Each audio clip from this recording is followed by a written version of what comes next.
Yang lebih parahnya lagi, ada hadis-hadis yang dikatakan orang dhaif ternyata tidak dhaif. Ini hadis dhaif, kata siapa? Kata Albani. Ini hadis dhaif, kata siapa? Kata Albani. Ternyata setelah diteliti hadis itu ternyata tidak dhaif.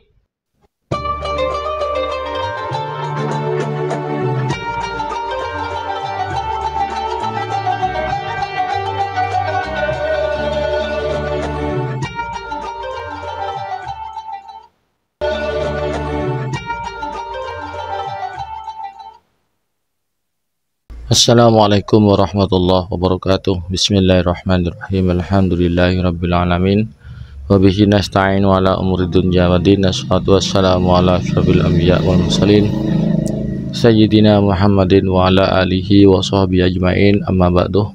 Sahabat Cahyati, Bapak Ibu yang dirahmati Allah, di kesempatan kali ini kita jumpa lagi di channel YouTube kami Cahyati 80. Mudah-mudahan kita senantiasa mendapatkan lindungan dan rahmat dari Allah, mendapatkan taufik dan hidayahnya, mendapatkan ridho dan inayahnya, dimudahkan segala urusannya dan dilancarkan rezekinya. Amin ya rabbal alamin. Syekh Nasiruddin Albani yang dipuja-puja, yang diagung-agungkan oleh ulama Wahabi, oleh orang-orang Wahabi, dan disebut sebagai ahli hadis. Faktanya beliau itu bukan ahli hadis, bukan ahli ilmu hadis. Beliau itu adalah tukang reparasi jam, cuman rajin membaca, tapi beliau tidak berguru. Yang sangat fatal ya, yang fatal, Syekh Albani ini berani ya mendoifkan, berani merubah derajat hadis dari hadis sahih didoifkan kalau tidak sesuai dengan ajaran Wahabi, dan hadis doif menjadi sahih kalau sesuai dengan ajaran Wahabi. Ini yang parah ya. Dan PD-nya orang-orang Salafi Wahabi ini mengaku paling sunnah ya. Hadis dirubah-rubah, saya mengaku paling sunnah. Ini parah ini. Apakah ajaran yang seperti ini, manhaj yang seperti ini dikatakan manhaj salaf? Tukang mendistorsi hadis.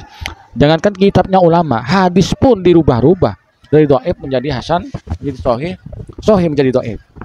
Berikut ini pemaparan dari Ustadz Abdul Somad tentang Syekh Albani yang tukang merubah-rubah derajat hadis. Mari kita simak penjelasan beliau. Yang lebih parahnya lagi, ada hadis-hadis yang dikatakan orang dhaif ternyata tidak dhaif. Ini hadis dhaif, kata siapa? Kata Albani. Ini hadis dhaif, kata siapa? Kata Albani. Ternyata setelah diteliti hadis itu ternyata tidak dhaif. Kan fatal. Dikatakan hadis itu dhaif. Setelah dhaif lalu dikatakan disamakan dengan hadis palsu.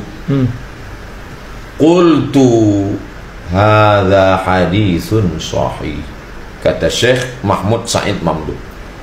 Syekh Mahmud Said Mamduh menyusun 7 jilid kitab. Isinya ternyata hadis-hadis yang didhaifkan Albani ternyata hadisnya sahih. Qala al-Albani haditsun dhaif. Qultu, kata Syekh Mahmud Said Mamduh, ku katakan sebenarnya hadis ini adalah sahih bi jami'i turuqihi syawahidihi wa mutaba'atihi.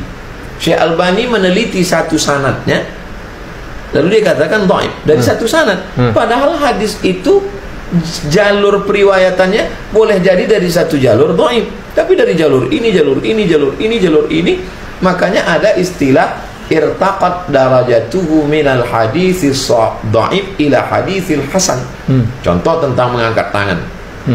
Subhana rabbika rabbil izzati amma yasifun wa salamun alal mursalin walhamdulillahi rabbil alamin. Hadis itu memang dhaif, tapi karena jalurnya banyak maka derajatnya naik menjadi hadisun hasan. Bukan kata Abdul Somad. Yang ngomong begitu Al-Hafiz Ibnu Hajar Al-Asqalani dalam kitab Bulughul Maram min Adillatil Ahkam. Dijelaskan kitab itu oleh Imam As-San'ani dalam Subulus Salam. Jadi tidak bisa menetapkan satu. Maka ada istilah sahihus sanad dengan sahihul isnad. Ketika semua jalur ini sahih, maka si ahli hadis mengatakan ada sahihus sanad. Tapi kalau hanya satu jalur saja, maka dia katakan hadis ini dhaif. Maka dia mesti mengatakan isnadu hadzal hadis dhaif. Satu jalur. Jalur yang lain boleh jadi sahih. Bapak Ibu sahabat Cahyati yang dirahmati Allah, demikianlah konten kami pada kesempatan kali ini. Mudah-mudahan ada manfaatnya. Hadanallahu wa iyyakum. Wassalamualaikum warahmatullahi wabarakatuh.